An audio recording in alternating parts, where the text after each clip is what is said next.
Good evening, and welcome to Boring Real Estate for Sleep. I'm Dr. Khan. Let's talk about the top 10 things you need to know about passing the California Department of Real Estate exam. Number one, it's not about memorizing the questions, it's about mastering the vocabulary. Over 60% of the questions are vocabulary based. I'm going to err on the side of like 90%. No terms like estate for years, hypothecation, and riparian rights. You need to know all of the vocabulary terms on the California Department of Real Estate website, and I'd love to help walk you through that process. Number two, the math is basic. Things like percentages. What would be the commission? What would be the percentage of your commission on said amount of money? Do you understand what the word proration means? You're not going to have a calculator. And technically, the computers that do the exam have a calculator set in them. They're a very standard calculator. Number three, now this is not what I agree on being number three. There's going to be trick questions, and these are the norm. Technically speaking, the questions are written in a way that the state is asking you, are you a detail-oriented person? Do you understand the law? The law is not emotional. The law is cut and dry. Many questions have two right answers. You need to pick the most right one based on legal and ethical standards, not on personal beliefs. Number four, time is tight. You get 3 hours roughly, okay, for 150 questions. Don't dwell, move on, and circle back to that question. So let me explain what that means. Let's say you're on question 43 and you think the answer is C, and you're like, I just don't know. When you go in to take the state exam, they give you an erase board and they give you a marker. Now, you know to check your marker before you start because a lot of those markers are dry. You need to advocate for yourself. You're going to make sure that that marker is working and that erase board is working, meaning you can write on it. Okay. So you're going to put down 43 dot and then the answer C, and then you're going to go on to number 44, number 45, and so on and so forth, all the way to number 150. And then you're going to circle back to all of the questions that you were not 100% sure on. And by the time you're done with it, chances are you're going to know what those answers are. Okay. Number five, you don't need to be perfect. Girl, we know that. I have a cold. I'm not feeling great. You guys get to see me in all my glory in this video, but the truth is the truth. You only need a 70%. So what is 70% of 150? Is that like 105? You guys do the math and let me know if I made a mistake. I owe you a cup of coffee if I'm wrong. Don't panic if you skip a few questions. Now, that's what this top 10 is saying. I'm going to tell you right now, you better not skip questions. You write down that you are undecided on the question. Number 48, question mark, move forward, come back, circle back. And then before you're done completely with the exam, you try to figure out the best answer. Do not skip as in, I don't know the answer. No, no, no.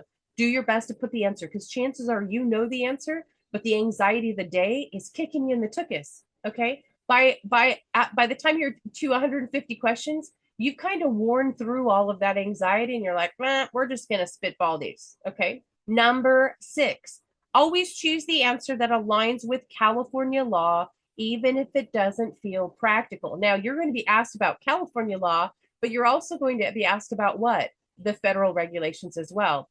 I don't know if you guys are aware of this, but the exam is actually randomized. Now, prior to last year, there were 5,000 questions that you could get. 150 of the 5,000. I want you to focus on understanding the concepts, not memorizing the questions. And that's totally true. Now, as of this year, they rolled out, they're only doing like 3,000 questions that are randomized. I don't know what 2,000 they took out.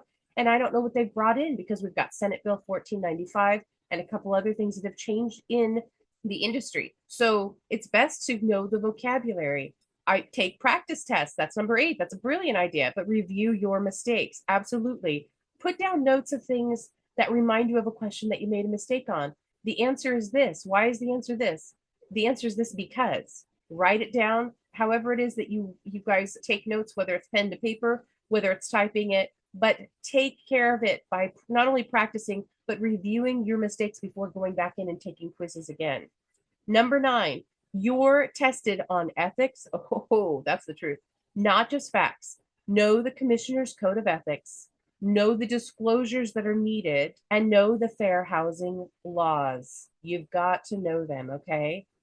I want you to prep for the state exam. I want you to look at it from the perspective that you can pass it, and what ways are you going to be able to do that? That's why in the future I'm rolling out a couple different things that I think are going to help people pass the exam and also make it less nervous, like stressful. There are so many things I want to share with you about the state exam prior to it. You should, at a minimum, leave your house. If you know it's going to take you an hour to get there, you should leave an hour and 40 minutes before you get there. Why? Because this is the state of California. You've got to drive there. You've got to find the parking lot that's meant for people that are taking a state exam. You've got to get to the building. Now, the building is going to have security and you're going to have your bags checked. And for anyone that goes in bringing anything other than maybe your driver's license and your keys, you're going to either have to return that stuff or throw it away. You cannot bring in water. At some of the offices, they have these lockers where you can put your things, but in reality, you can bring nothing in there with you, okay? Getting there, getting to the parking, going through security, getting on the elevator and going to the third or the fourth floor, that's adding an easy 20 minutes to your drive. Google isn't going to go, oh, hey, you're going to go to a state building and you probably want to get to the fourth floor. You should probably buffer for 20 minutes. They're not going to do that. I have a lot of tools to the trade, if you want to call it, or tricks of the trade, but I don't really like using the word trick because you are being licensed with the state of California, that I'd love to share with you. And I'll be putting out a lot more content like this in the near future, but I just want to encourage you. I'm trying to be as real as I can possibly be with you with a snotty nose and a sore throat.